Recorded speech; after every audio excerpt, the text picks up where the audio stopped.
Thank you. Thank you for your introduction. Thank you for your powerful words. I also want to thank Senator Batch, Representative Reeves, and Reverend Galliard for being here and speaking so movingly about this most fundamental of rights, our right to have our voice be heard by our government. This room is an inspiring sight. Thank you all for being here. As I look around, what I see is power. People like you power our democracy. I know it, you know it, and the General Assembly knows it. That's why legislators are trying to make it harder for you to vote and for your vote to count, because they know they have not delivered for you. They know that the state budget was 2 years overdue, and that for most folks, it does not keep pace with inflation. They know they're making your utility bills more expensive when they are already too high. They know they're taking scarce public dollars out of the backpacks of our public school kids to put into the bank accounts of well-to-do parents sending their children to unaccountable private schools. They know they are more focused on giving tax breaks to the wealthy and to out-of-state corporate shareholders than putting more money into your pockets. They know they haven't raised the minimum wage in 17 years. And they know they've focused on culture wars that divide and distract us from how little progress they have made. So rather than to make your life better, they want to make it harder for you to hold them accountable for their failures. But we are here today because we can stop this anti-voter law. Here's what's wrong with the bill. They make it harder to vote early.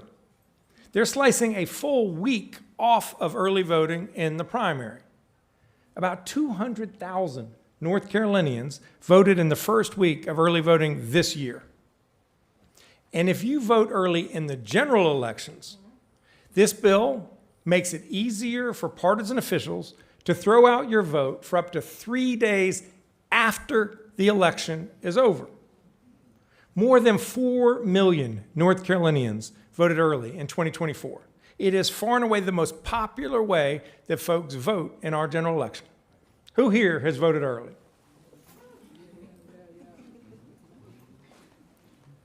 So if you are lawfully registered, show your ID and vote early, some sore loser could still try to throw it out after the election is over.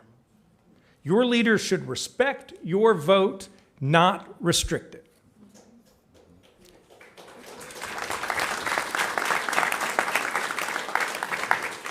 And I want to add some context to what Senator Batch and Representative Rees said about putting this into some historical context, because this is part of a years-long effort by Republicans in the General Assembly of partisan attacks on our elections and on your vote.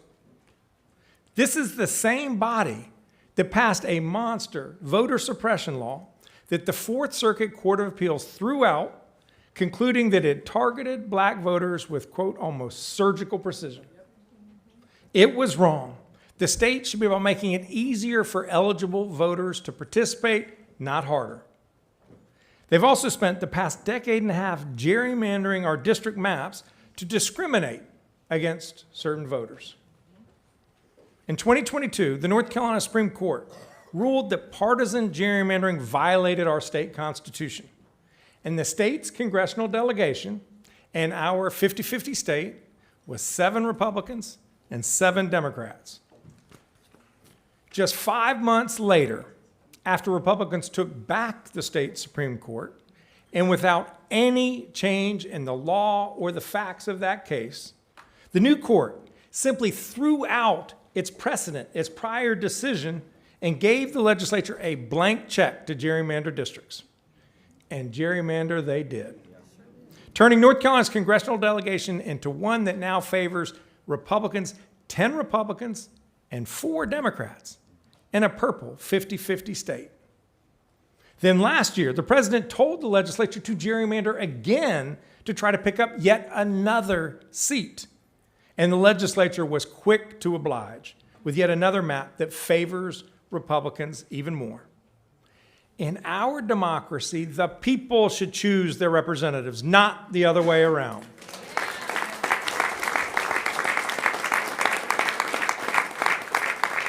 Two years ago, Jefferson Griffin, a losing Republican candidate for the Supreme Court, tried to throw out tens of thousands of valid votes to overturn an election he lost. It took a federal judge appointed by President Trump to declare that you do not change the rules of an election after it has taken place. The Republican General Assembly simply does not have confidence that it can win elections on their record. They are scared of you, and they are scared of your vote.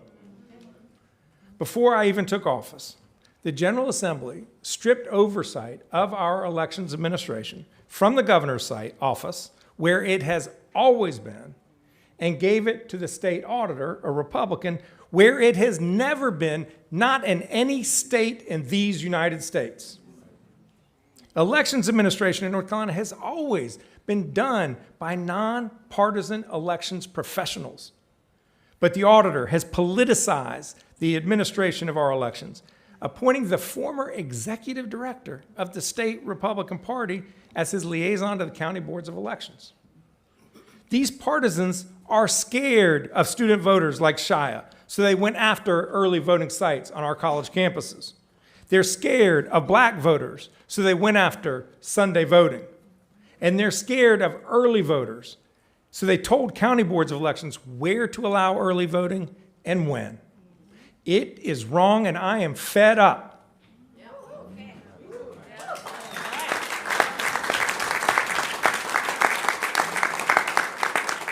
Time and again, they would rather change the rules of our elections to secure advantage than to do the work that the voters expect, which is to improve people's lives.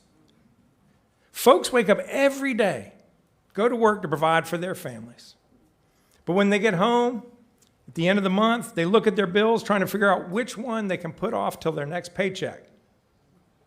While you all are doing your jobs, the General Assembly has failed to do its. Their job is to make your life better. A lower cost of living, better public schools, healthier families, safer communities, a brighter future for our children. But because they aren't doing those things, they are trying to avoid accountability. My question to you is, are you going to let them? No. We will not. Our right to vote is precious. It's the fundamental right that underpins every other right that we possess. That's why I will always protect you and your right to vote. And that's why I am vetoing this anti-voter law today.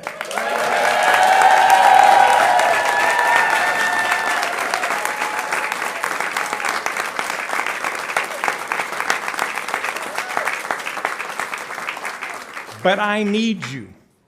If you value your right to vote, call your representatives and tell them to uphold my veto. The bill passed on purely Republican party line vote. Not a single unaffiliated or Democratic representative voted in favor of this bill. We can hold this veto, but we need everyone to show up and to stand up. So please contact your representative, because in this democracy, the power rests with you, the voters, and I intend to keep it that way.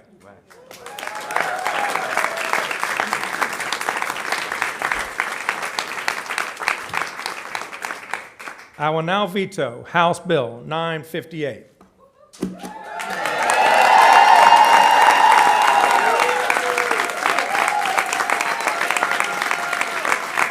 Now let's get to work.